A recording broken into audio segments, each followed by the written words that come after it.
Bonjour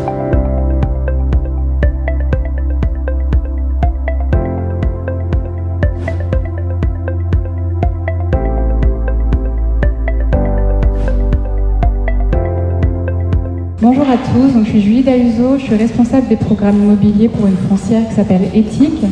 On conçoit, on développe, on finance et on exploite des tiers-lieux, donc c'est des espaces de travail et d'activités qui sont dédiés aux acteurs de l'économie sociale et solidaire. Et on accompagne également des collectifs qui souhaitent développer leur lieu.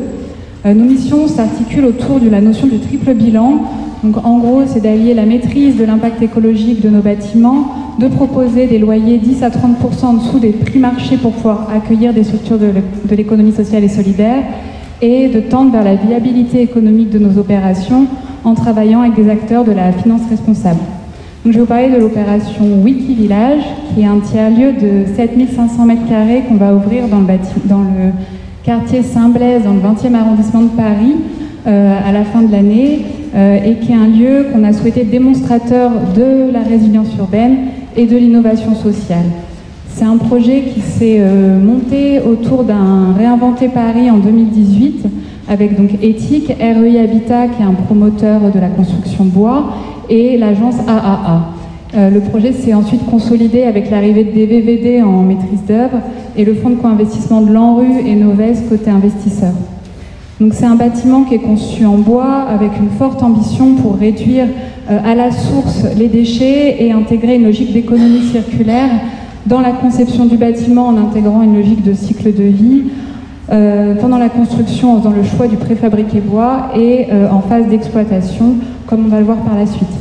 En termes de programmation, le bâtiment va comporter 3700 m² de bureaux et environ 2200 m² d'espaces dits productifs, donc des commerces, un restaurant, un showroom, un espace de fabrication en ville.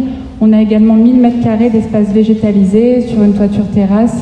Voilà. Au démarrage de la conception, s'est posé la question de comment adresser la problématique de la gestion de la ressource en eau dans le tertiaire, et notamment quand on n'en connaît pas encore tous les usages. Quand on regardait un petit peu les usages connus, donc qui étaient les usages de bureaux, on se rendait compte que juste de traiter le sujet de la revalorisation des eaux grises, c'était pas si pertinent. Donc au final, le poste sanitaire, donc c'est le poste le plus important des consommations en eau. Si on considère les 400 postes de travail qu'on va avoir dans le bâtiment et qu'une personne va environ 3 fois aux toilettes par jour, on parle ici de 6000 litres d'eau par jour consommés dans le bâtiment, sans compter le public extérieur.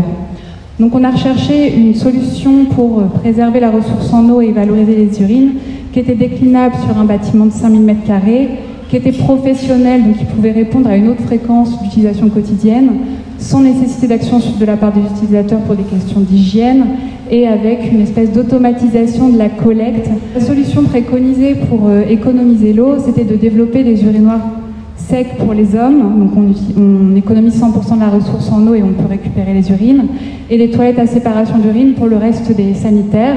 On économise 85% de la ressource en eau et on collecte les urines.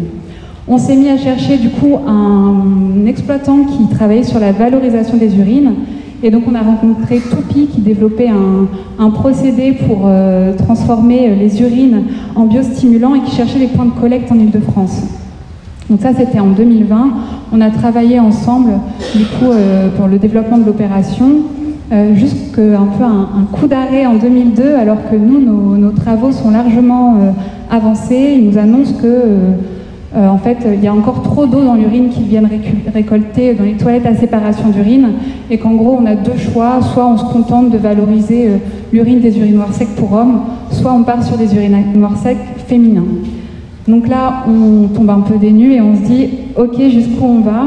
On a été rencontrés avec les équipes qui gèrent nos lieux, parce que c'était hyper important pour nous d'avoir l'adhésion des équipes après qui vont gérer ces 7000 m², rencontrer les équipes de Madame Pi, qui nous ont vraiment aidé à démystifier un peu le sujet de l'urinoir féminin, qui ressemble quasiment tout et pour tout à un urinoir, à un toilette classique.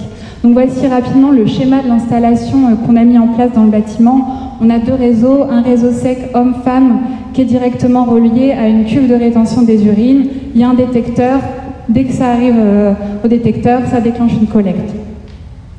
Donc au final, on arrive avec une opération qui est encore plus vertueuse que ce qu'on avait imaginé au démarrage, parce qu'on économise quasiment 100% de l'eau dans les sanitaires, on valorise les urines et donc ça permet de transformer ce déchet en engrais et en fertilisant écologique, et on a pu mettre en place plus de sanitaires pour les femmes.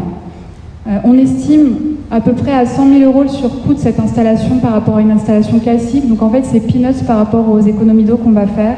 Le principal frein à lever, ça a été de gérer ce co-développement avec l'exploitant et avec le valorisateur. Et aussi, le principal enjeu de l'opération, ça a vraiment été de faire adhérer l'ensemble des acteurs et nous confronter à notre logique d'investisseurs, de commercialisateurs, d'exploitants, et de se confronter aux nouveaux standards de l'immobilier. Qu'est-ce que c'est maintenant l'immobilier de demain et les standings de demain? Donc, c'est un bâtiment sans finition, c'est un bâtiment où on va revaloriser les urines et c'est un bâtiment aussi sans climatisation. Wikivillage, c'est le premier bâtiment en France où on va coupler, donc c'est un système de sanitaire sec à cette échelle et la collecte des urines. On espère qu'on va pouvoir en inspirer d'autres pour pouvoir développer plus de points de collecte des urines et aider à structurer cette filière.